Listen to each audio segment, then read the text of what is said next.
ನೀಲು ದೇವಸ್ಥಾನಕ್ಕೆ ಹೋಗೋನ್ನಲ್ಲ ಪೂಜೆಗೆ ಸಮಯ ಆಗುತ್ತೆ ಹೊರಡ್ರಮ್ಮ. ಇಲ್ಲ ಅತ್ತೆ, ನಾವಿಬ್ರು ದೇವ್ರ ಪೂಜೆಗೆ ಹೋಗ್ತಾ ಇಲ್ಲ. ಯಾಕಮ್ಮ ಏನಾಯ್ತು? ಮರಿಗೂಡ ಏನಾದ್ರು ಅನ್ನ? ಇಲ್ಲ ಅತ್ತೆ, ಅವ್ರೇನೂ ಹೇಳಿಲ್ಲ. ನೀವೇನೋ ನಮ್ಮಿಬ್ಬರನ್ನ ದೇವಸ್ಥಾನಕ್ಕೆ ಪೂಜೆಗೆ ಹೋಗಿ ಬನ್ನಿ ಅಂತ ಹೇಳಿದ್ರಿ. ಆದರೆ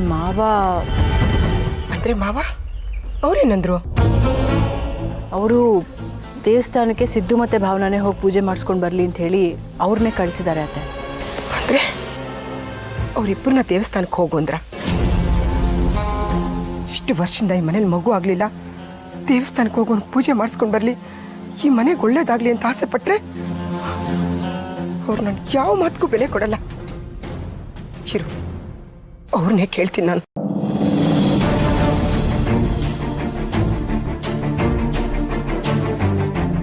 ನಮ್ಮನ್ನ ಕಳಿಸ್ದೆ ಆ ಸಿದ್ದು ಮತ್ತು ಭಾವನಾನ ಕಳಿಸಿದ್ರಲ್ವಾ, ಅವಳೇ ಈ ಮನೆಯಲ್ಲಿ ಎಲ್ಲ ಅನ್ನೋ ಥರ ಆಗ್ತಿದೆ.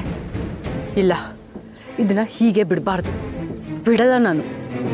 ಈ ತಾಲೂಕು ಆಫೀಸಲ್ಲಿ ಏನೋ ಕೆಲಸ ಮಾಡೋಕ್ಕೆ ಹೇಳಿದ್ದೆ, ಮಾಡಿದ್ನ ನೋಡ್ಲಾ? ಅದು ಕೂಕಲ್ಲ ಹೊಸಿ ತರ್ಕೊಳ್ಳ, ಆಮೇಲೆ ಮಾಡ್ತೀನಿ. ಯಾಕಮ್ಮೆ ಒಳ್ಳೆ ಬಿರುಗಾಳಿ ಬಂದಂಗೆ ಬರ್ತಾ ಇದೆಯಲ್ಲ? ರೀ, ಮರಿಗೋಡುನು ನೀಲುನು ದೇವಸ್ಥಾನ ಕಳಿಸಿ ಅಂದರೆ ನೀವ್ಯಾಕ್ರಿ ಅವರಿಬ್ಬರನ್ನು ಕಳಿಸಿದ್ದೀರಾ? ಅಯ್ಯೋ, ಮನೆಯಿಂದ ಯಾರೋ ಇಬ್ಬರು ಪೂಜೆ ಮಾಡ್ಕೊಂಬಂದ್ರೆ ಆಗಕ್ಕಿಲ್ವೇ? ಏನೋ ಮನೆಯಲ್ಲಿ ಹೊಸ್ದಾಗಿ ಮದುವೆ ಆಗವ್ರೆ, ಗಂಡು ಹೆಣ್ಣು ಜೊತೆಲಿ ಹೋಗಿ ಬಂದಿ ಅಂತ ಕಳ್ಸಿದ್ದೀನಿ. ಈ ಇಷ್ಟಿಗೆ ನೀನು ಯಾಕೆ ಇಷ್ಟೊಂದು ಕೋಪ ಮಾಡ್ಕೊತಾ ಇದ್ಯಾ ಅಂತ ನನಗಂತೂ ಅರ್ಥ ಆಯ್ತಿಲ್ಲಪ್ಪ. ಮರಿಗೋಡನ್ಗೂ ನೀಲುಗೂ ಮದುವೆ ಆಗಿ ಇಷ್ಟು ವರ್ಷ ಆದರೂ ಮಕ್ಕಳಾಗಲಿಲ್ಲ. ಅವ್ರು ದೇವಸ್ಥಾನಕ್ಕೆ ಹೋದ್ರೆ ಏನಾದರೂ ಒಳ್ಳೇದಾಗುತ್ತೇನೋ ಅಂತ ಆಸೆ ಪಡ್ತಾ ಇದ್ದೆ. ನೀವು ನೋಡಿದ್ರೆ ಅವರಿಬ್ಬರೇನೋ ನಮ್ಮನ್ನು ಒಪ್ಪಿಗೆ ತೊಗೊಂಡು ಮದುವೆ ಮಾಡ್ಕೊಂಡಿದ್ದಾರೆ ಅನ್ನೋ ಥರ ಅವರಿಬ್ಬರನ್ನ ಕಳಿಸಿದ್ರಲ್ಲ. ನಿಮ್ಗೆ ಅವರಿಬ್ಬರೇ ಮುಖ್ಯ ಅಲ್ವಾ? ಇವರಿಬ್ಬರಿಗೂ ಮಕ್ಕಳಾಗಬೇಕು, ಅವ್ರು ಸಂತೋಷವಾಗಿರ್ಬೇಕಂತ ನಿಮ್ಗೆ ಅನ್ನಿಸ್ತಾ ಇಲ್ವಾ? ಓ, ನಾನು ಆ ವಿಷಯನೇ ಯೋಚನೆ ಮಾಡಲಿಲ್ಲಲ್ಲವೇ. ಸರ್ ಬಿಡು, ಇನ್ನೊಂದ್ಕಿಂತ ಅವರಿಬ್ಬರನ್ನೇ ಪೂಜೆಗೆ ಕಳಿಸಿದ್ರೆ ಆಯ್ತು. ನೀವು ಯಾಕೆ ಯೋಚನೆ ಮಾಡ್ತೀರಾ ಹೇಳಿ? ನಿಮಗೆ ಮರಿಗೋಡನ ಬಗ್ಗೆ ಯೋಚನೆ ಇಲ್ಲ, ಸಿಂಚನ ಬಗ್ಗೆ ಯೋಚನೆ ಇಲ್ಲ, ಯಾವಾಗಲೂ ಅವರಿಬ್ಬರದೇ ಯೋಚನೆ. ನನ್ನ ಬಗ್ಗೆ ಅಂತೂ ಇಲ್ವೇ ಇಲ್ಲ. ಈ ಮನೇಲಿ ನಾನು ಒಬ್ಳಿದ್ದೀನಿ ರೀ, ನನ್ನ ಮಾತಕ್ಕೂ ಬೆಲೆ ಕೊಡಿ. ನಿಂತ್ಕೊಳ್ಳಮ್ಮೆ, ನನ್ನ ಮಾತು ಕೇಳಮ್ಮೆ. ಏನು ತಲೆನೋವಪ್ಪ ಇದು, ದಿನ ಬೆಳಿಗ್ಗೆ ಆದ್ರೆ ಇದೇ ಆಗೋಯ್ತಲ್ಲ ನನ್ನ ಕತೆ. ನೋಡಿದ್ಯಾ ಅಮ್ಮ, ನನ್ನ ಪ್ರಶ್ನೆಗಳಿಗೆ ನಿನ್ನಿಂದ ಉತ್ತರ ಕೊಡಕ್ ಆಗ್ತಿಲ್ಲ ಅಂದ್ಮೇಲೆ ನಾನು ನಿಂಗೆ ಇಷ್ಟ ಇಲ್ಲ ಅಂತ ತಾನೆ? ಇಲ್ಲ ಇಲ್ಲ, ನೀನಂದ್ರೆ ನನಗೆ ಪ್ರಾಣ, ನೀನಂದ್ರೆ ನನಗೆ ಪ್ರಾಣ ಕಂದ. ಆದ್ರೆ ಆ ಪ್ರಾಣನ ಉಳಿಸ್ಕೊಳಕ್ ಆಗ್ಲಿಲ್ವಲ್ಲ ಅಮ್ಮ, ಇದಕ್ಕೇನ್ ಹೇಳ್ತೀಯಾ? ಏನ್ ಹೇಳಿ, ನಿನ್ನ ಕಳ್ಕೊಂಡಿದ್ದಕ್ಕೆ ನಾನಾಗ್ಲೇ ತುಂಬಾ ನೋವು ಅನ್ಭವಿಸ್ತಾ ಇದ್ದೀನಿ. ನನಗೆ ಉತ್ತರ ಕೊಡೋಕ್ಕಾಗ್ತಿಲ್ಲ, ನಿಮಗೆ ಉತ್ತರ ಕೊಡೋಕ್ಕಾಗ್ತಿಲ್ಲ, ಕ್ಷಮೆ ಕೇಳಕ್ಕೂ ಆಗ್ತಿಲ್ಲ.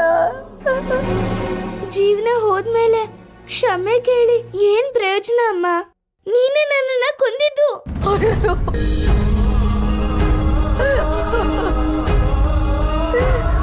ತಾಯಿ ಕಷ್ಟ ಏನು ಅಂತ ನಿಮಗೆ ಅರ್ಥ ಆಗ್ತಿಲ್ಲ.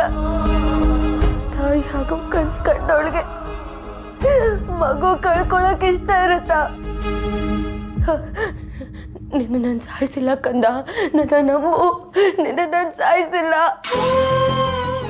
ಇದಕ್ಕೆಲ್ಲ ಕಾರಣ ಅವ್ರೆ. ನಾನು ನಿನ್ನ ಕಳ್ಕೊಂಡೆ. ಕಂದ,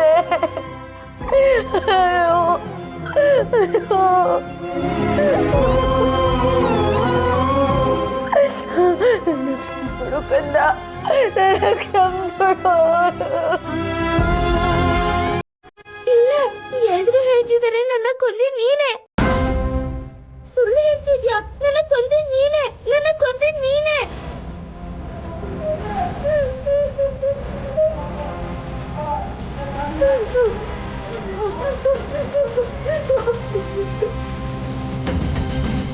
ಏನು ಕರ್ಮನ ಏನ, ಈ ಹೆಂಗಸನ ನಮ್ಮನೆ ಕರ್ಕೊಂಡೋಗಿ ಬಿಟ್ಟು ಊಟ ಹಾಕೋದು ಅಲ್ಲದೆ ಪೂಸಿ ಬೇರೆ ಹೊಡಿಬೇಕು. ಅದೇ ನೀವು ಹಾಗೆಲ್ಲ ಹೇಳಂಗಿಲ್ಲ. ನಮ್ಮ ಹೋಮ್ ಮಿನಿಸ್ಟರ್ ಆರ್ಡರ್ ಆಗಿದೆ, ನಿಮ್ಮನ್ನು ಕರ್ಕೊಂಡು ಬರಲೇಬೇಕು ಅಂತ ಹೇಳಿದಾಗ. ಇರಿ, ಅವಳ ಹತ್ರನೇ ಮಾತಾಡ್ತೀನಿ.